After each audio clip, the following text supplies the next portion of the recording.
Oi pessoal, esse é o segundo vídeo sobre assuntos relacionados aos conteúdos abordados na disciplina de Clínica Odontológica 1 no curso de Odontologia UFC Sobral, mais especificamente na área de dentística. E o assunto a ser abordado é plano de tratamento.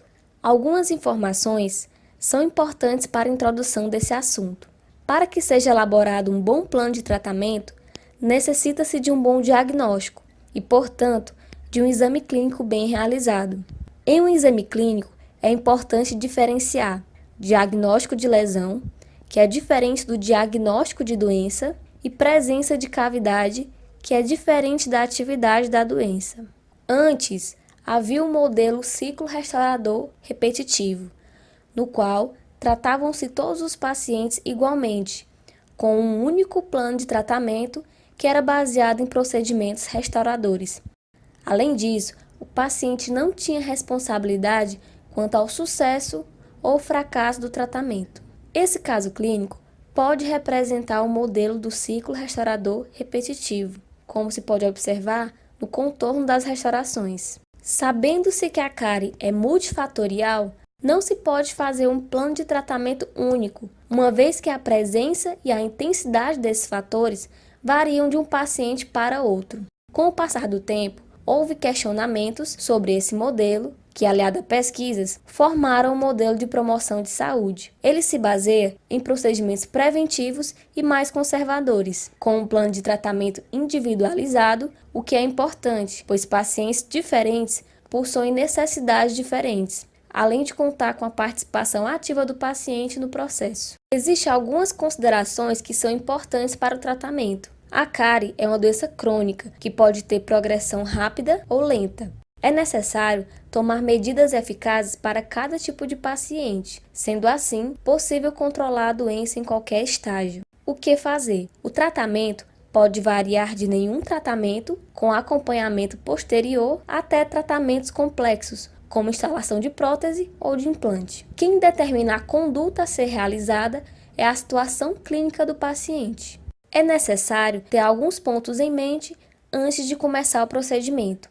É preciso saber como abordar, qual planejamento, que instrumental vou utilizar, saber o grau de comprometimento da lesão, se é uma cavidade aberta, de grande extensão ou pequena, em região estética ou de difícil acesso, se é detectável no exame clínico ou apenas no exame radiográfico.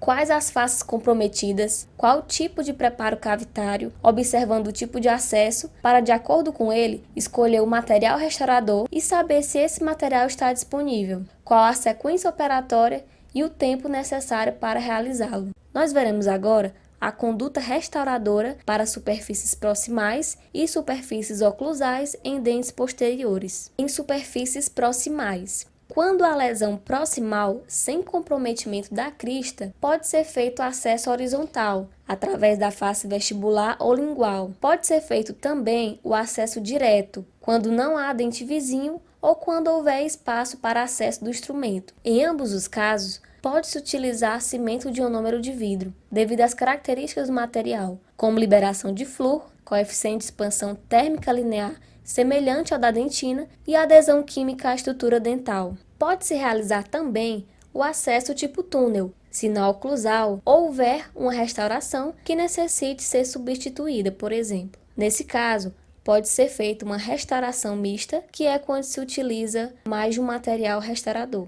Em proximal com comprometimento da face oclusal e sem comprometimento da crista, faz-se o acesso tipo túnel, que não é muito comum e apresenta um grau de dificuldade mais elevado, porém, é o mais conservador para esta situação. Realiza-se uma restauração mista, com amálgama mais resina, ionômero mais resina ou amálgama mais ionômero. Em proximal com comprometimento da crista, realiza-se o acesso vertical do tipo slot vertical e pode ser usado resina composta ou amálgama.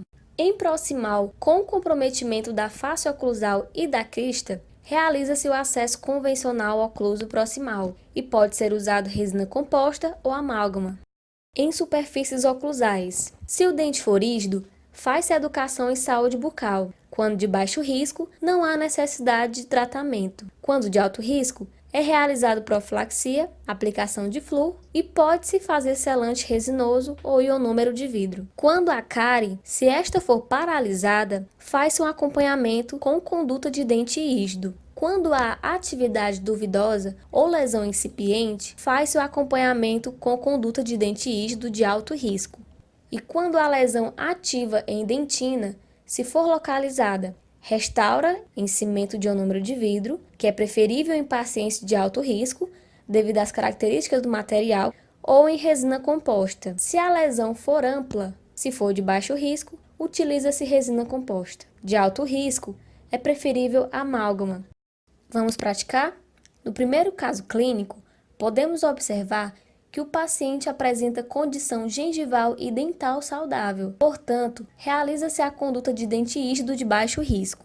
Neste caso, podemos observar uma restauração em amálgama que apresenta falha na interface. Um possível plano de tratamento poderia ser mais conservador, com polimento desta restauração e selamento marginal com resina fluida. Nesse caso, observamos cáries cavitadas inativas classe 3 na distal do dente 21 e mesial do dente 22. Uma possibilidade seria restaurar com ionômero de vidro, levando-se em consideração o risco, ou então com resina composta. Nesse caso, podemos observar uma lesão cavitada muito profunda. Se esse dente não apresenta comprometimento pulpar e o paciente for jovem, um possível plano de tratamento poderia ser escavação, tratamento expectante, seguido de restauração de ionômero de vidro e posterior restauração com resina composta. Nesse caso, pode-se notar uma lesão de cárie cavitada classe 1 composta com exposição pulpar. Um possível plano de tratamento para esse dente